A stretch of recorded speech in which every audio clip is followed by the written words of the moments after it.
ভগবানকে আমরা ডাকি, কিন্তু যখন খুব ডেঞ্জার বিপদের সম্মুখীন হই তখন ভগবানকে ডাকার গভীরতাটা বেড়ে যায়।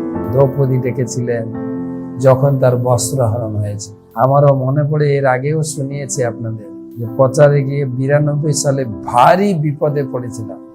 সেই বছরই শুরু হয় রাম মন্দির বাবরি মসজিদের রাইট ঝগড়া। সেই সময় আমাদের বঙ্গে ছিল কমিউনিস্ট পার্টি 92 সালে। আর এখন যেরকম সরকার লঘু সম্প্রদায়ের সাপোর্টার, তখনও ছিল এরকম। তো তারা একসঙ্গে হয়ে আমাদেরকে বিজেপির লোক মনে করে, তারা আমাদের উপরে আক্রমণ করে, গাড়ি ভেঙে দেওয়া, মারা, অনেক কিছু। সেই সময় আমাদের একদম মৃত্যুর উপক্রম হয়ে গেছে। আর আমরা জড়সড় হয়ে ইন্টেন্সিভ গভীর আবেগে ভগবান নৃসিংহদেবের প্রার্থনা, সেই আবেগপূর্ণ প্রার্থনার কথা মনে পড়ে। আর সেখান থেকে আমাদের নরসিংহদেব বাঁচিয়েছে।